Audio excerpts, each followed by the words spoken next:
Welcome back mga kachika. Halika at pag-usapan naman natin ngayon ang mga sikat na international singers na di mo akalain meron silang dugong Pilipino. Hindi natin sila inaangkin dahil sila ay may dugong Pinoy, pero ito'y patunay na ang lahi natin or dugong Pinoy ay napakagaling kahit saan mo dalhin. Alamin natin kung sino-sino sila at baka isa sa kanila ay isa sa mga iniidolo mong singer.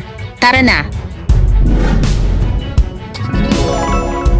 Simulan natin kay Jasmine Trias na isang mga awit entertainer at naging pangatlong finalist sa ikatlong season ng American Idol. Naglabas siya ng isang album na pinamagatang Jasmine Trias. Si Trias ay ipinanganak sa Honolulu, Hawaii at lumaki sa Mililani Town, Hawaii. Siya ang panganay na anak ng mga imigrante na Pilipino sa Hawaii mula sa Tansa, Cavite. Nag-aral si Trias sa Mary Knowles School, isang Roman Catholic preparatory school ng Diocese of Honolulu. Bilang isang kinatawa ng Mary Knowles School, nanalo siya sa Brown Bags to Stardom 2001 State Singing Competition at ang Road to Fame 2003 Youth Talent Competition. Matapos ang paglitaw ni Trias sa American Idol, lumago ang kanyang fanbase sa Estados Unidos at sa mga banyagang bansa kung saan ipinalabas ang palabas tulad ng Australia, Hong Kong, Malaysia, Indonesia, Pilipinas, Singapore at Taiwan, bukod sa iba pa.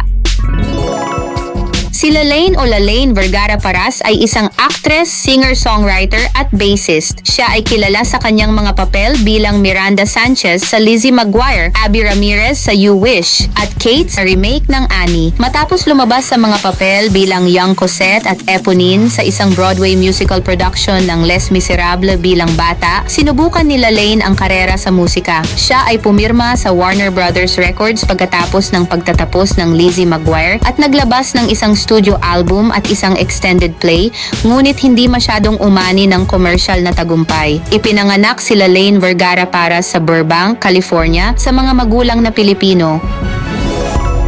Si Jessica Elizabeth Sanchez ay isang Amerikanong mang-aawit manunulat ng kanta. Sumikat siya bilang runner-up sa ika-11 season ng American Idol. Ang pamilya ng kanyang ina ay nagmula sa Samal, Bataan habang ang kanyang ama ay Mexican-American mula sa Texas at nagsisilbing Aviation Ordnanceman First Class Petty Officer sa United States Navy Reserves. Siya ay nagsimula sa mga pagsali sa iba't ibang mga platform na kung saan lumaban siya sa unang season ng America's Got Talent noong 2006 na taon bilang isang wildcard act ngunit hindi nakapasok sa Grand Finals. Nag-record din si Jessica ng mga cover ng mga kanta tulad ng Don't Stop the Music ni Rihanna at I'd Rather Go Blind ni Etta James. Nag-ambag siya sa YouTube edition ng charity single na We Are the World 25 for Haiti noong 2010. Pero ang kanyang paglitaw sa American Idol noong 2012 ang tunay na naglunsad sa kanya sa pansin ng publiko. Pinabilib ni Jessica ang mga manonood sa kanyang malalakas na boses na nagtatanghal ng mga hit ng mga artist tulad nina Whitney Houston at Aretha Franklin. Nagtapos siya bilang runner-up sa likod ni Philip Phillips at pagkatapos ng palabas, pumirma siya ng kontrata sa record sa Interscope Records at ipinagpatuloy ang kanyang paglalakbay sa musika.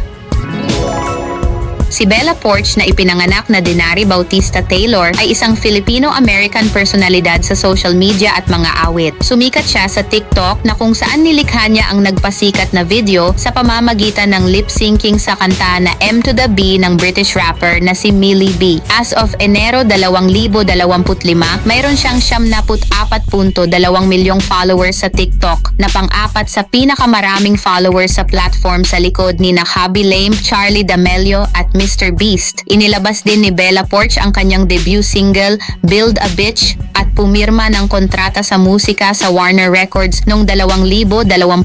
Si Poarch ay ipinanganak noong Pebrero 8, 1977 sa Pilipinas. Pinalaki siya ng kanyang lola sa mga barong-barong hanggang sa siya ay 3 taong gulang at pagkatapos siya ay inampon ng mag-asawang American military father at Pilipinang asawa nito.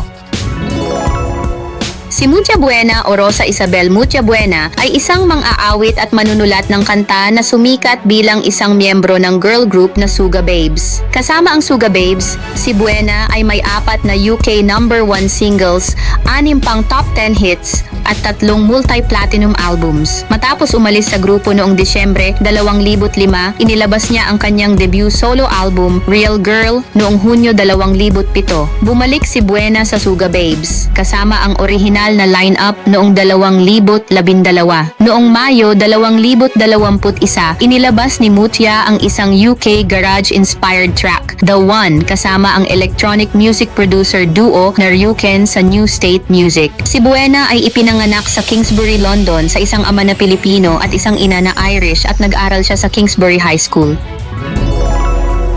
Si Alan Pineda Lindo, na kilala sa profesional na pangalan na Apol de Ap, ay isang Filipino-American rapper, mang-aawit, at record producer. Siya ay isang founding member ng hip-hop group na Black Eyed Peas. Siya ay ipinanganak sa Angeles City, Pampanga, na kung saan ang buhay niya ay puno ng mga pagsubok. Pinalaki siya ng kanyang ina na kasama ang kanyang 6 na nakababatang kapatid bilang single mother, habang ang kanyang African-American na ama ay iniwan sila ilang sandali matapos siyang ipanganak. Bilang isang bata, tinulungan niya ang kanyang pamilya na mabuhay sa pamamagitan ng pagtatanim ng kamote, mais, tubo at palay. Nang maglaon, nakatagpo siya ng isang sponsor sa pamamagitan ng Pearl S. Buck Foundation na tumulong sa kanya na lumipat sa Estados Unidos para sa paggamot para sa nystagmus na isang sakit ng mata. Sa Los Angeles, nag-aral siya sa John Marshall High School kung saan nakilala at naging kaibigan niya si will.i.am, isa pang founding member ng Black Eyed Peas. Sa kabila ng pagiging legal na bulag, si Apol de Ap ay gumawa ng malaking kontribusyon sa industriya ng musika at patuloy na nagbibigay inspirasyon sa kanyang talento at tibay. Si Nicole Scherzinger o Nicole Prescovia Valiente sa tunay na buhay ay isang miyembro ng Pussycat Dolls na mayroong isang ama na Pilipino at isang ina na Hawaiian. Siya ay isang mang-aawit, aktres at personalidad sa telebisyon na lumaki sa Hawaii. Siya ang lead singer o vocalist ng sexy at magandang grupo ng Pussycat Dolls na may 2 album lamang at mahigit 55 milyong mga record na naibenta sa buong mundo. Ang Pussycat Dolls ay naging isa sa mga pinakamabentang female group sa buong mundo. Ang kanyang ama ay si Alfonso Valiente na may lahing Pilipino na kung saan ipinagmamalaki niya ang pagiging Pilipino at nagtanghal pa sa Global Filipino Music Festival. Sa kanyang karera, nakatanggap si Scherzinger ng mga nominasyon para sa isang Grammy at 2 Laurence Olivier Awards. Si Cassandra Elizabeth Ventura o Cassie ay isang Amerikanong mang-aawit, mananayaw, aktres at modelo. Noong 2006, inilabas ni Ventura ang kanyang debut single na Me and You at siya ay natuklasan ng rapper na si Sean Diddy Combs. Sa kantang Me and You na inilabas bilang pangunahing single nito, nailabas niya ang self-titled debut studio album ni Ventura noong Agosto 2006 na umabot sa number 4 sa Billboard 200. Naging actress din siya at gumanap sa mga pelikula tulad ng Step Up 2, The Streets noong 2008 at The Perfect Match noong 2016. Ang kanyang ina ay may lahing African American, Mexican at West Indian at ang kanyang ama ay Pilipino. Si Enrique Miguel Iglesias Preisler o mas kilala bilang Enrique Iglesias ay isang Espanyol na mang-aawit at manunulat ng kanta. Ang kanyang ama ay si Julio Iglesias na nagpakasal sa magandang sosyalista at mamamahayag ng magazine sa Maynila na si Isabel Preisler na isang Pilipina mestiza na may lahing Espanyol. Siya ang ikatlo at bunsong anak ni Julio Iglesias. Si Iglesias ay isa sa mga pinakamabentang artist ng musikang Latin na may tinatayang benta na mahigit 70 milyong mga record sa buong mundo. Mayroon siyang 5 Billboard Hot 100 Top 5 singles, kabilang ang 2 numero 1. Si Iglesias ay may hawak ng record para sa bilang ng mga numero 1 kanta sa Billboard Hot Latin Songs Chart na may 27 kanta at ang Latin Pop Airplay Chart na may 24 na kanta. Si Iglesias ay may 14 na numero 1 sa Billboard's Dance Charts. Higit pa sa anumang iba pang lalaking artist, siya ay kinikilala bilang hari ng Latin Pop. Si Gabriela Sarmiento Wilson, nakilala rin sa profesional na pangalan na HAER, binibigkas na HER, acronym para sa Having Everything Revealed, ay isang Amerikanong mga awit, manunulat ng kanta at gitarista. Nanalo siya ng isang Academy Award, isang Children's and Family Emmy Award at 5 Grammy Awards, kasama ang mga nominasyon para sa isang Golden Globe Award, 3 American Music Awards at 4 na Billboard Music Awards. Si Gabriela Sarmiento Wilson ay ipinanganak sa Vallejo, California, sa isang ina na Filipino-American at isang ama na African-American at lumaki sa San Francisco Bay Area ng California. Noong Agosto 11, 2024, kinanta niya ang The Star-Spangled Banner na pambansang awit ng Estados Unidos sa seremonya ng pagtatapos ng 2024 Olympic Games sa Paris, France. Ito ay bahagi ng seremonya ng paglilipat ng Olympic Games mula sa Paris patungo sa Los Angeles. Si Olivia Rodrigo ay isang mga awit, manunulat ng kanta at aktres. Proud siyang mapabilang na isang Filipino-American. Ang kanyang lolo at isa sa kanyang mga lolo sa ama ay parehong nag-migrate mula sa Pilipinas at sinusunod ng kanyang pamilya ang mga tradisyon at lutuing Pilipino. Si Rodrigo ay pumirma sa Geffen Records noong 2021 at naglabas ng chart-topping single na Driver's License na nagpasikat sa kanya sa buong mundo. Ang kanyang debut album na Sour ay inilabas noong parehong taon at nagpanalo sa kanya ng 3 Grammy Awards. Bukod sa iba pang mga parangal, bukod sa 3 Grammy Awards, siya rin ay nanalo ng 7 Billboard Music Awards at maraming MTV at iHeartRadio Music Awards. Noong 2021, siya ay pinangalan ng Times Entertainer of the Year at nakatanggap ng mga parangal tulad ng Billboard's Rookie of the Year at Woman of the Year noong 2022.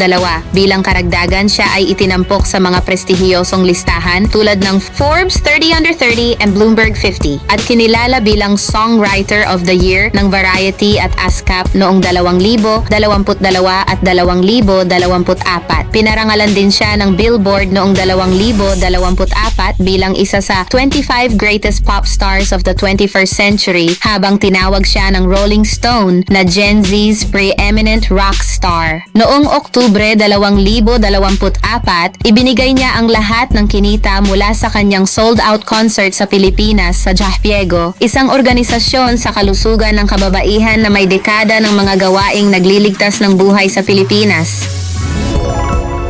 Si Bruno Mars, ang lalaking nasa likod ng mga sikat na kanta na Just the Way You Are at When I Was Your Man, ay mayroong isang ina na Pilipina at isang ama na Puerto Rican Jewish. Si Peter Gene Hernandez, sa tunay na pangalan, ay isang mga awit, manunulat ng kanta, producer ng record, musikero at isang mananayaw. Ang ina ng mga awit ay si Bernadette San Pedro Bayot Hernandez na isang Pilipina mula sa Cebu. Namatay siya noong 2013 dahil sa brain aneurysm. Si Bruno Mars ay nakapagbenta ng mahigit 130 milyong mga record sa buong mundo na kung saan siya ay isa sa mga best-selling music artist of all time. 8 kanta niya ang naging number 1 sa Billboard Hot 100 at ang kanyang mga concert tour ay ilan sa mga may pinakamataas na kita sa kasaysayan. Nakatanggap siya ng 16 na Grammy Awards, 4 na Brit Awards, 11 American Music Awards, 14 na Soul Train Awards, at may hawak na 4 na Guinness World Records bukod sa iba pang mga parangal.